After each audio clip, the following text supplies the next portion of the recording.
The first thing Captain Elijah Matthews noticed as he approached Gate 19 was the gate agent's dismissive glance.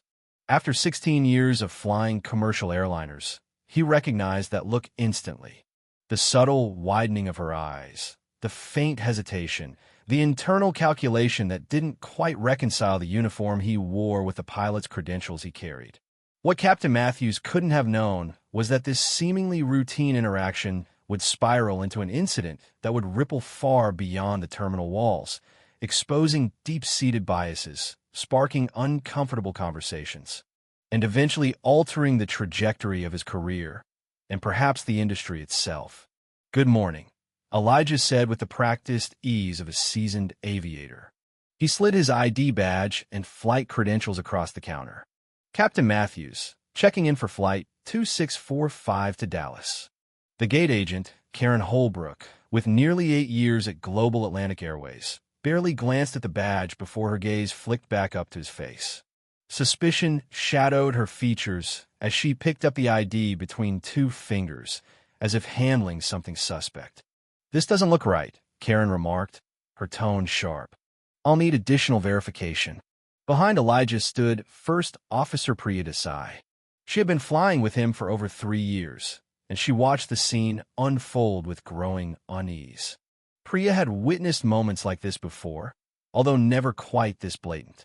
Neither of them realized that this moment would ignite a chain reaction, one that would uncover prejudices long buried beneath corporate policies and polite professionalism. Elijah's jaw tightened, but his demeanor remained calm. "My credentials are in order, MS." "Holbrook," he said, glancing at her name badge. "I've been a captain with Global Atlantic for 11 years.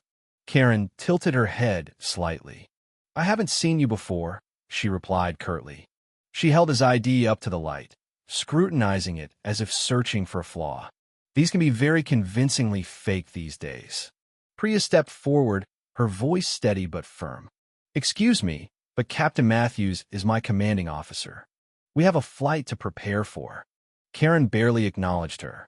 "Protocol requires me to verify any identification that appears suspicious."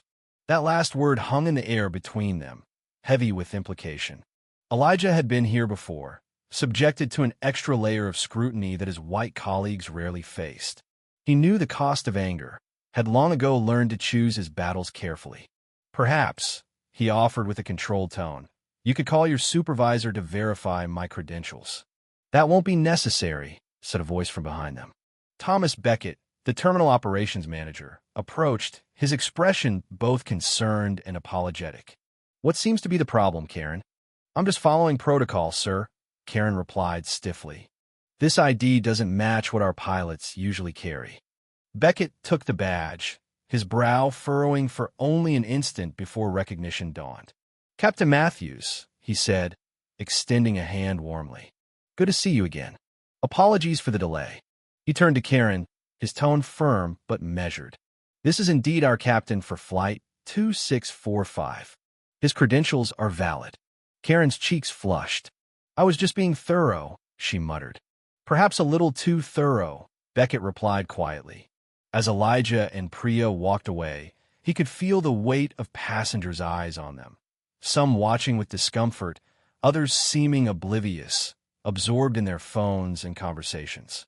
"That happens too often," Priya said as they made their way toward the jet bridge. "More often than you'd think," Elijah replied evenly. Neither of them realized that among the passengers who had witnessed the exchange was Monica Reed, a well-known travel journalist with a significant online following. From seat 3A, Walter Benton, a Global Atlantic board member traveling incognito, had also watched the scene unfold. Both would play pivotal roles in what was about to happen. The captain's announcement. By the time they reached the cockpit, Elijah had made a decision. He wasn't going to let this be another indignity to quietly process and move past. Not today. As Priya handled the pre-flight communication with ground crew and their flight attendants, Luis Ramirez, Hannah Kim, and Zoe Patel prepared the cabin for departure. Elijah reviewed the flight plan with precision, but his mind was elsewhere. This morning's incident, as frustrating as it was, represented a much larger issue. And for once, he wasn't going to let it slip by unaddressed. When the final boarding call was complete and they were cleared for pushback, Elijah picked up the cabin microphone. "Good morning, ladies and gentlemen," he began, his deep voice carrying calmly through the aircraft. "This is Captain Elijah Matthews speaking. I'll be commanding Flight 2645 to Dallas today." He went through the usual flight details, expected flight time, weather in Dallas, before pausing. "There is a brief delay at Gate 19 this morning," he continued, "due to some confusion regarding my identification and credentials.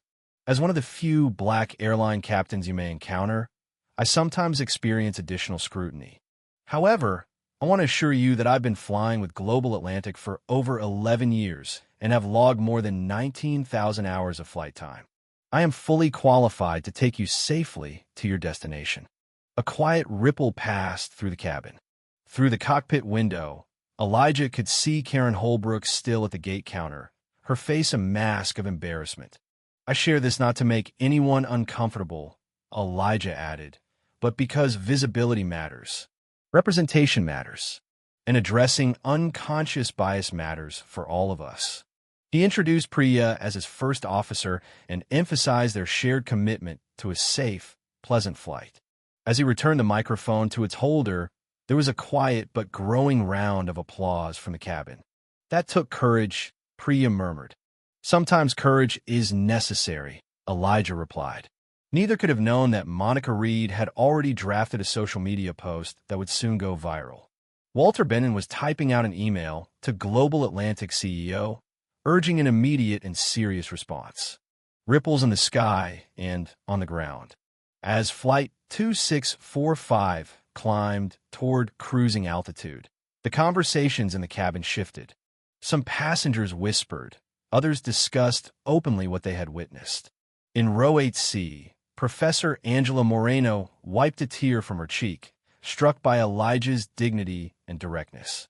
Behind her, in 10A and 10B, Jamal Parker, a 17-year-old aspiring pilot, turned to his father, Clarence. "That's what you always talk about, Dad," Jamal said. "The invisible barriers." Clarence, a high school principal, nodded. "And that's why what Captain Matthews did today matters." The ripple effects extended far beyond the aircraft. Monica Reed's post gained tens of thousands of shares in hours. Hashtags like hashtag #FlyingWhileBlack and hashtag Captain Matthews trended across platforms. Global Atlantic's PR team scrambled to contain the growing public outrage.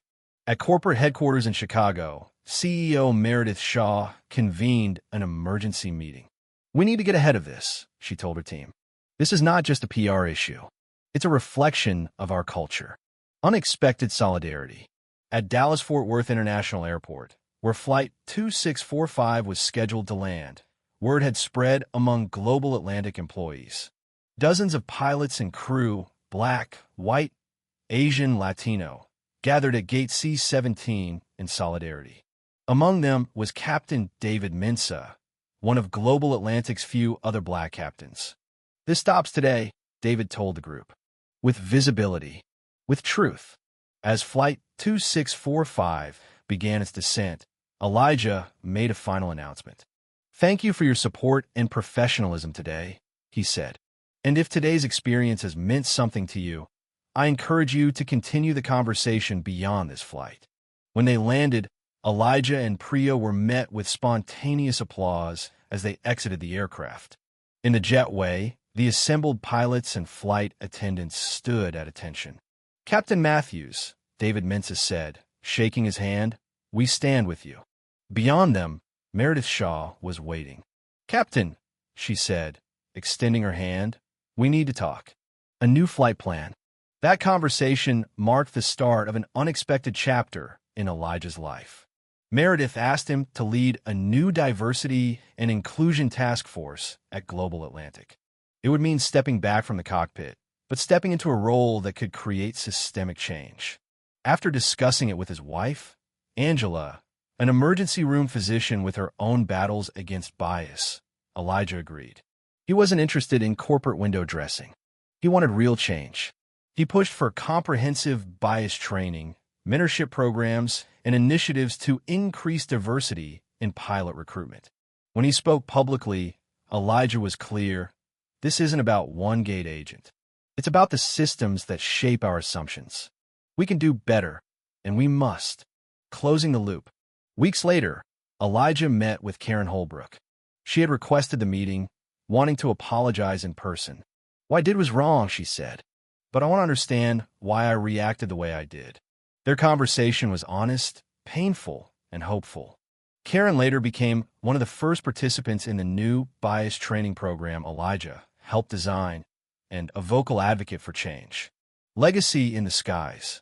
Months turned into a year.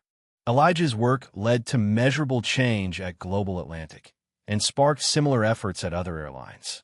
Scholarship programs opened new doors for underrepresented aspiring pilots, including Jamal Parker, who became one of the first recipients. At a leadership conference in Atlanta, Elijah stood beside Meredith Shaw to announce the Elevate Initiative, a comprehensive effort to reshape aviation's approach to diversity and inclusion. As he spoke, Elijah saw familiar faces: Priya, David, Monica Reed, and Jamal, now a cadet in flight school. He also saw new ones, people inspired by his journey, determined to carry the work forward. Sometimes, Elijah said in closing, the flight path we never planned turns out to be the one that matters most. And with that, Captain Elijah Matthews took the controls of his next flight, not just across the skies, but toward lasting change.